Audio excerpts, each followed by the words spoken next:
Buenos días, buenas tardes o a la hora que me escuches. Y bienvenidos y bienvenidas a la primera entrega del podcast Sherlock, dos caras de la misma moneda, donde nos dedicamos a comparar dos versiones del aclamado detective ficticio Sherlock Holmes.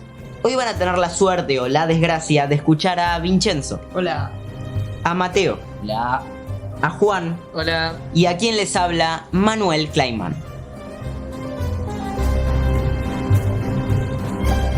El personaje de Sherlock Holmes fue creado por Sir Arthur Conan Doyle en el año 1887, que lo creó basándose en el género policial ya ideado por Edgar Allan Poe.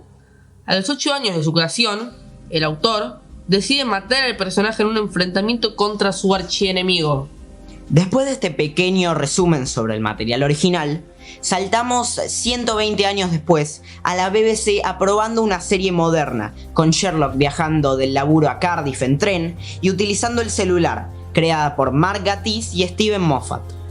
Pasando directamente a los episodios de la serie, en el primer y el tercer episodio se cuentan la trama principal de la serie. En el primero, presentándonos a los personajes y sus historias. En el tercero, mostrando cómo cambió su relación a lo largo de la serie y siendo también el final de esta. Sin embargo, el segundo es un episodio de relleno en el cual lo único que se hace es desarrollar a los personajes.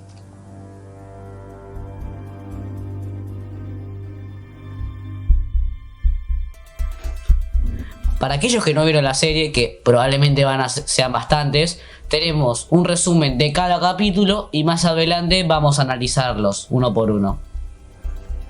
En el primer capítulo, Sherlock y Watson se conocen y combaten contra un taxista contratado por alguien del cual no sabemos nada excepto su nombre, Moriarty. Este taxista obliga a sus víctimas a jugar a un juego en el cual terminan muriendo. Este capítulo está basado en Estudio en Escarlata, un libro. Tenemos también un resumen de ese cuento o libro, en el cual empieza bastante parecido. Holmes y Watson se conocen y comienzan a colaborar. Resuelven un misterio de asesinato en Londres, recorren diferentes localidades para identificar al culpable, mientras que en la segunda parte se revela la historia de la víctima y el móvil, que está vinculada con mormones en Estados Unidos.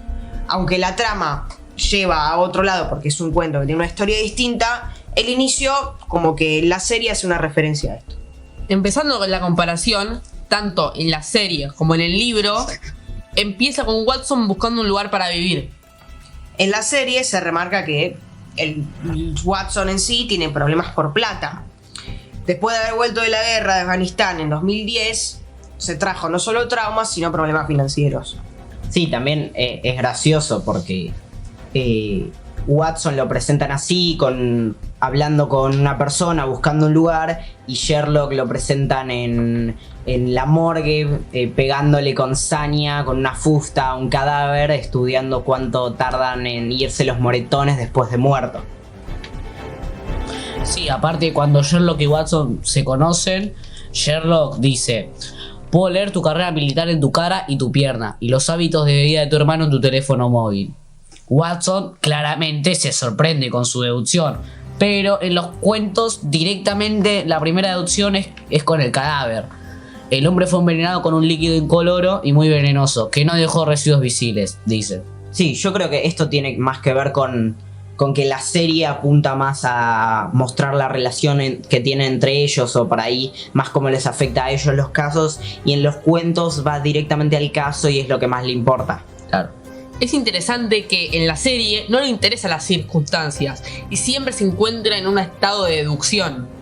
Sí, es como si a Sherlock no le importase el contexto, mientras que en los cuentos le importa bastante el contexto y es medido con esas cosas. Otro personaje que también está bien representado en la serie es Lestrade, que tiene mayor intelecto, obviamente no comparado con Sherlock, no lo supera, ni siquiera lo iguala, pero comparado con la población en general es mayor al de los cuentos. Claro, y aparte se supone que Lestrade es del Scotland Yard, se supone que es uno de los más sofisticados cuerpos de policía, y en los cuentos no hace honor a eso. En las series es mucho más realista. Otro personaje interesante es la señora Hudson, que es la dueña del alquiler donde vive Sherlock y donde después va a vivir Watson. que tiene la idea, por así decirlo, errónea, según lo que sabemos, de que el detective Sherlock Holmes está en una relación íntima con Watson. Sí, ese es el chiste principal de la serie. Claro. Tampoco hay que olvidarse de Mycroft, el hermano de Sherlock y el mayor enemigo de este. Según él.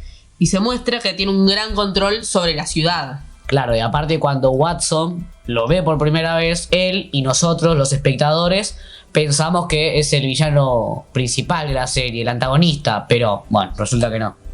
A mí un hecho principal que a mí me parece que tiene el episodio 1 y el cual más importante es el inicio del nuevo ciclo de la vida de Watson, representado en cómo él deja de usar el bastón, porque se supone que él está en una recuperación traumática de una herida que tuvo en la guerra de Afganistán y el trauma en sí que tiene con la guerra, porque lo vemos soñando con esta cuestión en la primera escena de la serie.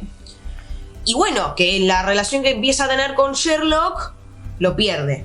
Sí, Sherlock lo cura, o sea, en una de las últimas escenas del primer episodio se olvida el bastón y Sherlock lo cura porque esto que necesitaba Watson, esta emoción, se la da Sherlock. Entonces, el juego que tienen durante toda la temporada es Sherlock le da esa emoción y ¿qué le va a dar Watson a cambio? Sí, yo creo que es algo muy importante la representación de cómo Watson busca la normalidad que le da Sherlock de la vida común, pero al mismo tiempo Watson es un regulador de lo que le pasa a Sherlock. Y Sherlock es como más la cuestión más separada de la realidad, pero unida a la ciudad. Y él está, que es lo que le falta y la razón por la cual es el punto exacto por el cual se recupera del trauma y empieza el nuevo ciclo de su vida, mostrado en el bastón.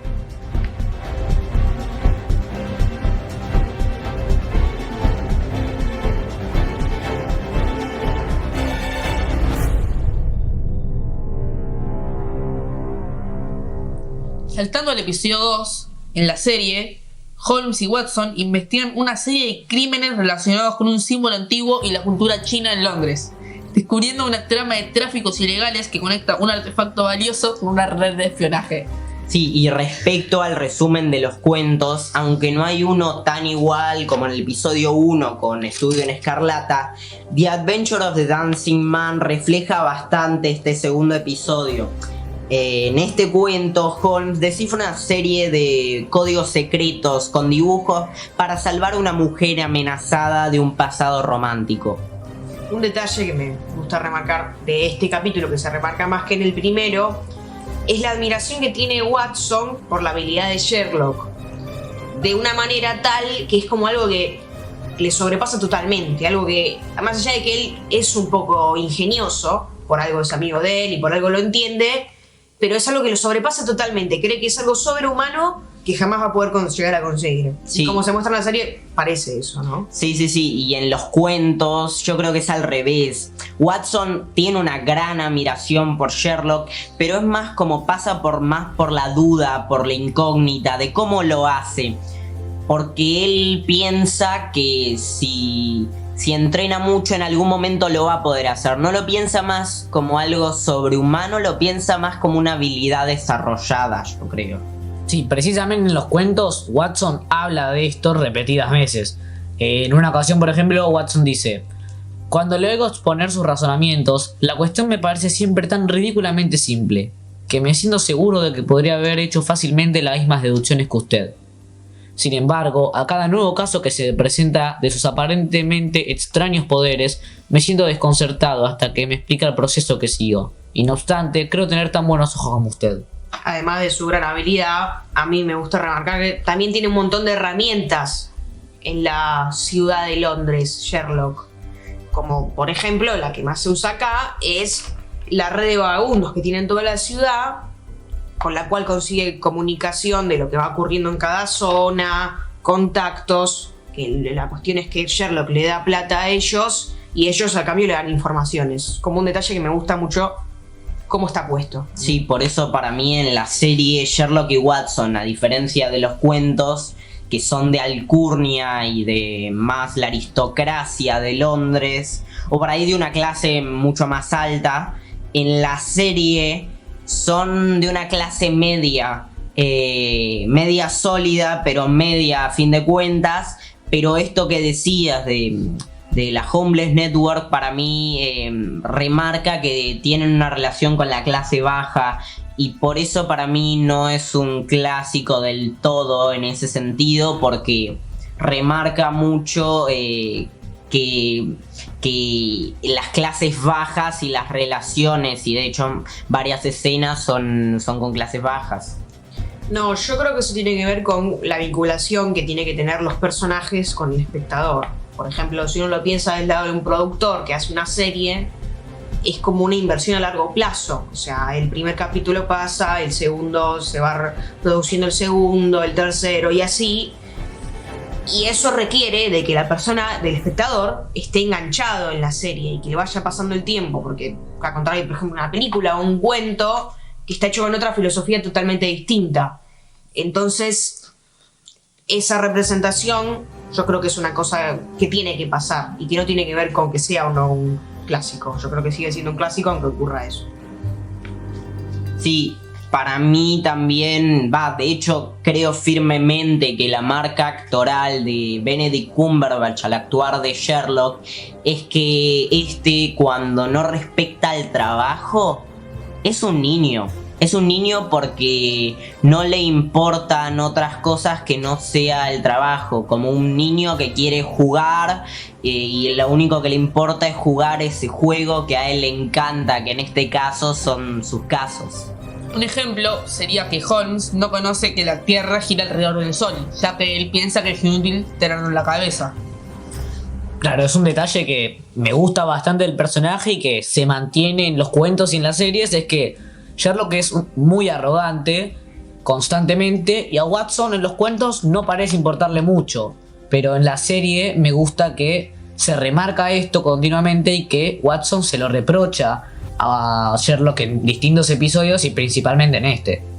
Por ejemplo, en los cuentos, Sherlock le dice a Watson: usted ve pero no observa. La distinción es perfectamente clara.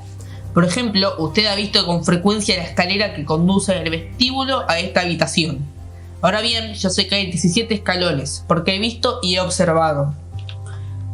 Sí, otro detalle de Holmes es que en la serie es casi un psicópata. Sí. Alimenta su aburrimiento con el sufrimiento de otros y con los casos. Vive para los casos y es lo único que le entretiene. Sí, pero para mí, de vuelta, no creo que venga por el lado de la psicopatía. Para mí viene por el lado de que es un niño, o sea, no...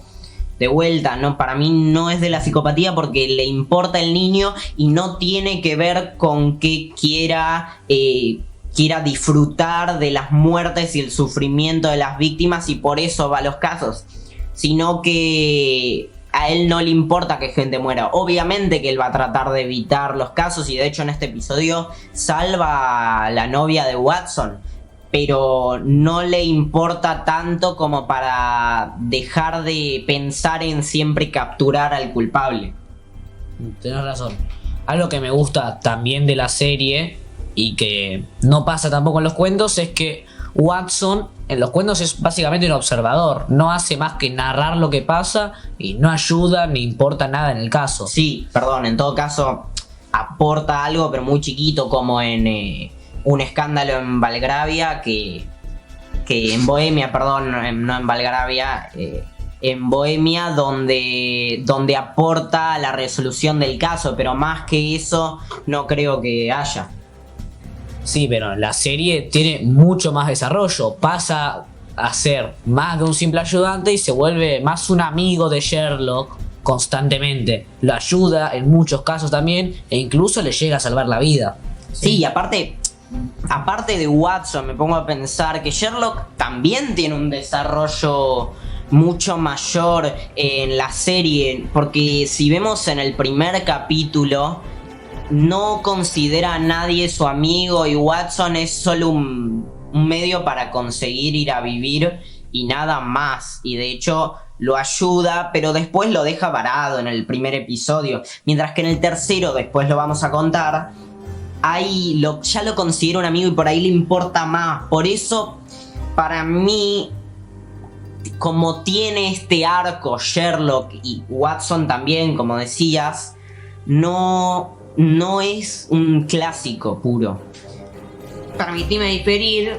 A mí me parece que como lo que yo ya venía diciendo, la situación económica yo la siento como atada al arco de personaje. Entonces yo creo que mi respuesta tiene que ver con lo mismo que yo ya decía. O sea, como es una serie, la transformación en una serie necesita del arco del personaje, necesita que el arco tenga sentimientos, emociones y todo ese tipo de cosas que tienen que ser para que la persona esté enganchada, más allá de que a mí me parezca que sea clásico. O sea, se puede pensar que es un relato policial clásico en forma de serie, porque la forma de serie a mí me parece que se separa un poco de la idea de negro. Sí, pero ponele que te doy esto de Claro. que en la serie necesita un arco y que aunque sí tiene un arco propio más del policial negro en donde se remarca cómo se desarrolla el detective, ponele que te doy eso, para mí igual hay demasiado énfasis en la serie, en emociones y en conflictos internos como para que sea un clásico. Si me dejan opinar a mí, yo no concuerdo con ninguno de los dos, ya que para mí la serie es un híbrido entre un relato policial de enigma y uno negro, pero con más factores de enigma, estando más dirigido al estilo de un rompecabezas.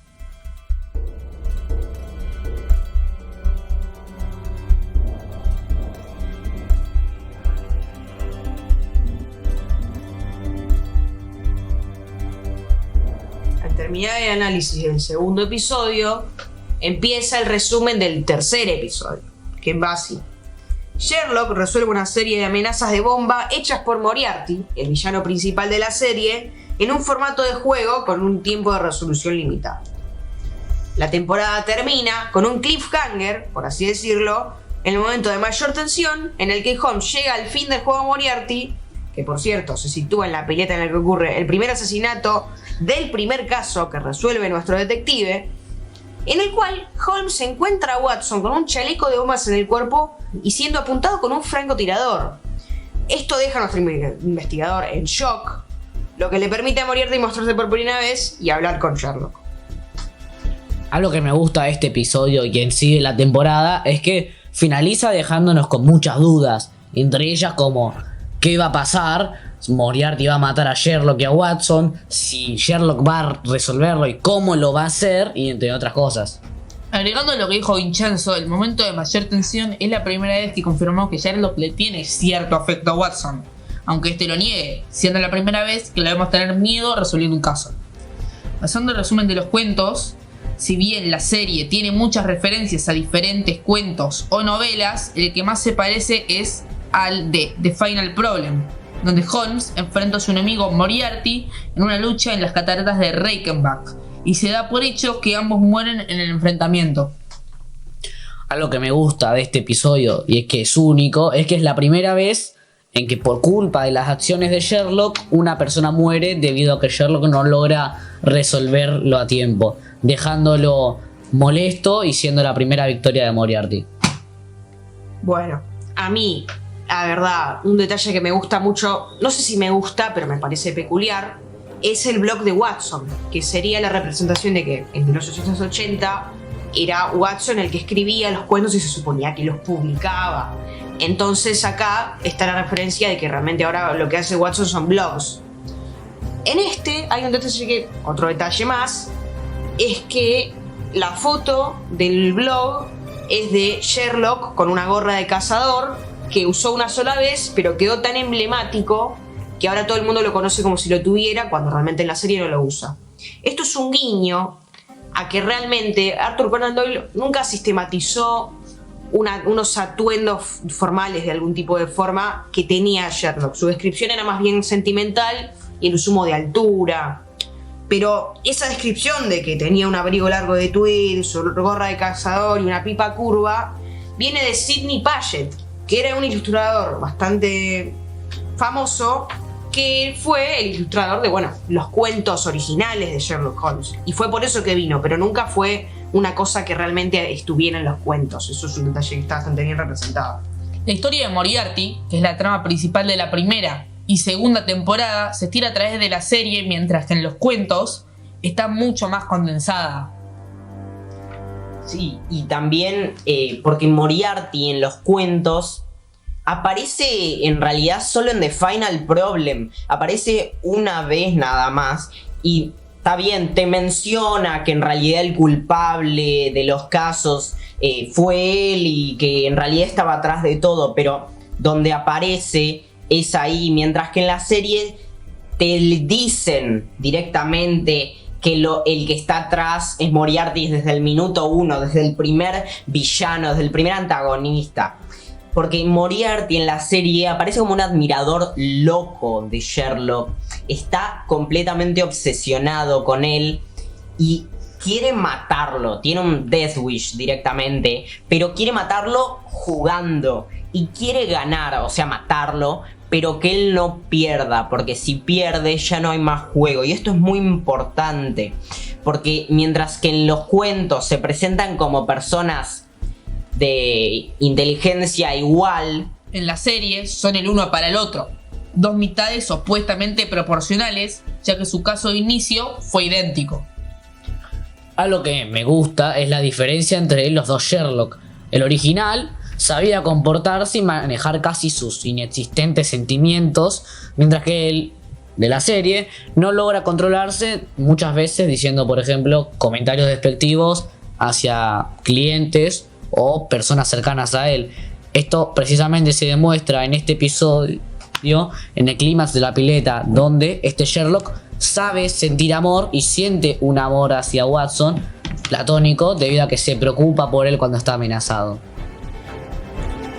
Vamos terminando con este podcast, así que vamos a hacer una pequeña conclusión.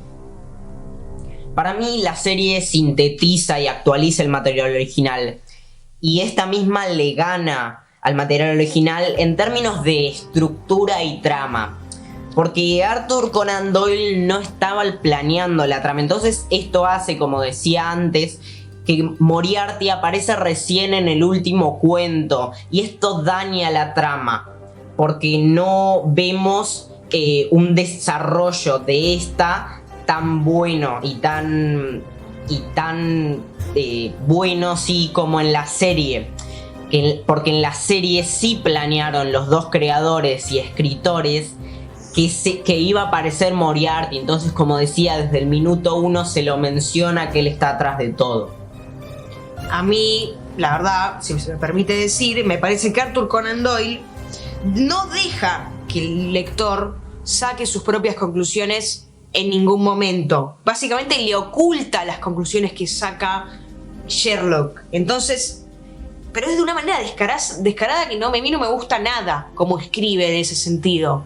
Porque no deja que el espectador intente pensar. Es casi como si es básicamente como si vos estuvieras arrodillándote frente a Sherlock todo el tiempo viendo lo increíble que es, las increíbles cosas que dice. Como un ejemplo, por ejemplo, uno de los cuentos que se me acaba de ocurrir es que un momento Sherlock saca la conclusión de que Watson dice: Watson, tenés en tu zapato 7 manchas de barro mal lustradas por un lustrador de zapatos, entonces venís saliendo más que antes.